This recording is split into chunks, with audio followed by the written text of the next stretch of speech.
में है।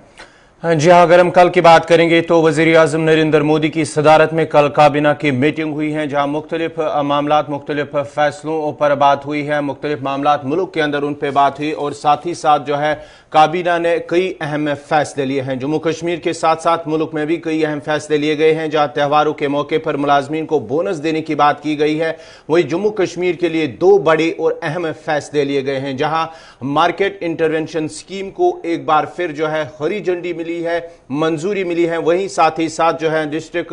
Development council के जो इंतखाबात है उनको भी मंजूरी मिली है और साथ ही साथ जो तरमीम की गई है पंचायती राज एक्ट को लेकर उसको लागू करने के हवाले से एक बार फिर जो है उस काबीना की हरी झंडी मिली है, मंजूरी मिली है। थ्री टायर तीन दायरा वाली जो इंतखाबात है उसको भी साथ साथ पहले विलेज लेवल पर, उसके साथ ब्लॉक लेवल पर, अब जो है डिस्ट्रिक्ट लेवल पर जो है इंतखाबात उसको भी मंजूरी मिली है। जम्मू कश्मीर में मार्केट इंटरवेंशन स्कीम का काबीना की मंजूरी। 12 लाख टन सेब को खरीदने के लिए मरकज ने कल मंजूरी दे दी है। यह बात तो इस तरीके से आपको सही लगेगी, लेकिन जब हम देखेंगे कि इससे पहले भी मार्केट इंटरवेंशन स्कीम को मुतारफ करवाया गया था और उस वक्त नेफेड जो था उसको यह काम सौंपा गया था, लेकिन लास्ट ईयर कितना हुआ है यह बड़ा सवाल है। लास्ट ईयर जब सितंबर के अंदर यह फैसला लिया गया, क्योंकि आपको याद होगा कि पिछले साल 370 की मनसूखी थी, सारा बंद था, उसके बाद मौसमी मिजाज बिगड़ा, माल बराह रास्त मंडियों तक नहीं आया, तो उसके बाद सरकार की तरफ से यह फैसला लिया गया कि तकरीबन 13 लाख टन जो है वो नेफेड के जरिए से खरीदा जाएगा और जो एदाद शुमार अभी हमारे पास है 13 लाख टन के बदले में कुल मिलाकर 1 या 1.5% प्रोक्योरमेंट जो है वो लास्ट ईयर हो पाई है नेफेड की वजह से, नेफेड ने जिस तरीके से काम किया है। और अब की बार जो नई बात सामने रखी गई है उसमें यह कहा गया है कि अब जो है मामला आगे बढ़ेगा और इस बार भी नेफेड को जो है वो कहा गया कि वो आगे बढ़ेंगे और स्टेट डेजिग्नेटेड एजेंसी जो है directorate of planning and marketing department horticulture का वो कॉपरेट करेगा, JKHPMC कॉपरेट करेगा और डायरेक्ट बेनिफिट ट्रांसफर स्कीम के तहत जो 12 लाख मीट्रिक टन सेब खरीदा जाएगा वो बराह रास्त अब किसानों के अकाउंट में जाएगा। ये कल मरकजी हुकूमत की तरफ से कहा गया, लेकिन किसान क्या कुछ कह रहे हैं इसको हम सुनने की कोशिश करेंगे। हमारे साथ दो मेहमान ज्वाइन करेंगे, एक नॉर्थ कश्मीर से, एक साउथ कश्मीर से, साथ साथ जो पॉलिटिकल डेवलपमेंट चुनावों के हवाले से जावेद हसन बेग साहब भी हमारे साथ ज्वाइन करेंगे थोड़ी देर में।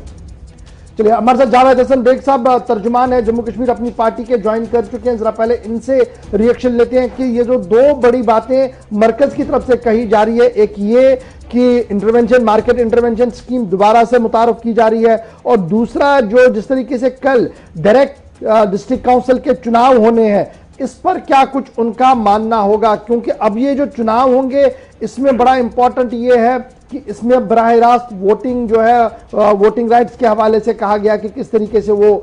चुनाव जो है वो 3 टायर मुकम्मल होंगे और इस सिलसिले में बाज़ाब्ता तौर पर ज़ाब्ता इखलाक जो है वो बनाने की कोशिश की जा रही है। हमारे साथ जावेद हसन बेग साहब ज्वाइन कर चुके हैं। जावेद साहब, बहुत शुक्रिया ज्वाइन करने के लिए। जम्मू कश्मीर अपनी पार्टी का मौक़िफ़ इन दोनों फैसलों पर जानना चाहेंगे कि मरकज ने कल 2 फैसले सुनाए हैं। एक ये कि जम्मू कश्मीर में पंचायती राज एक्ट को मुकम्मल तौर पर नाफिज कर दिया जाएगा। 3 टायर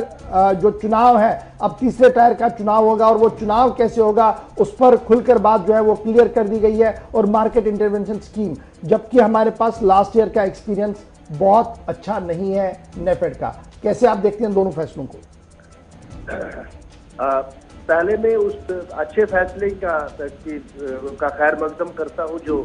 मार्केट इंटरवेंशन स्कीम के तहत किया गया है जी। आपको मालूम है कि हॉर्टिकल्चर सेक्टर ही वाहिद बारी इंडस्ट्री है जिसकी वजह से हमारी इकानमी चल रही है, वरना जो रियासत में टूरिज्म खत्म हो गया, बाकी कोई एवेन्यूज नहीं रहे अर्निंग के, तो ये वाहिद एक इंडस्ट्री है जो हमारी इकानमी को सपोर्ट करके है। लेकिन बदकिस्मती से पिछले साल जो अद्वियात यहाँ लोगों ने इस्तेमाल की, चूँकि हड़ताल थी, वो अच्छी अद्वियात मैसर नहीं थी शायद मार्केट में, तो उन्होंने वो सेकंड ग्रेड अद्वियात इस्तेमाल की, जिसकी वजह से मेवा सनत को काफ़ी नुकसान पहुंचा है। और जो ये फैसला हुआ है कि अब ये 2 नंबर माल रियासती सरकार खरीदेगी, इनसे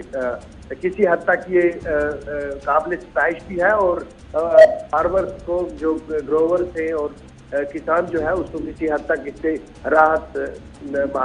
मिलेगी और इसका हम खैर मकदम करते हैं। लेकिन एक बड़ा इंपॉर्टेंट ये है कि लास्ट ईयर जितनी प्रोक्योरमेंट करनी थी नेफेड को वो हो नहीं पाई, तकरीबन 1 से 1.5% जो हमारे पास फिगर्स है। तो इस बार भी नेफेड को ही सामने रखा गया है, तो कैसे ये उम्मीद लगाए जाए कि जो लोग जिनका माल अभी भी पड़ा हुआ है और वो नहीं ले पा रहे हैं उन्हें किसी तरीके का फायदा मिलेगा? देखिए, बात यह है कि स्कीमें अनाउंस करना एक बात है,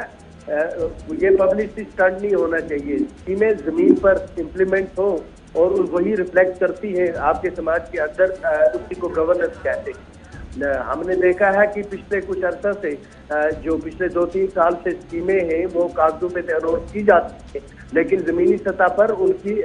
वो रिफ्लेक्ट नहीं करती, जिसकी वजह से लोगों में डिसइल्यूजनमेंट है। गवर्नेंस के हवाले से बड़े रिजर्वेशन थे लोगों की कि कहते कुछ है करते कुछ है। अगर ये गवर्नमेंट सीरियस है और अगर इसको कागज से ट्रिकल डाउन करके जमीनी सतह पर पहुंचाना है तो फिर सिंसियरिटी से काम करना होगा और कोशिश ये करनी होगी कि इसको सिर्फ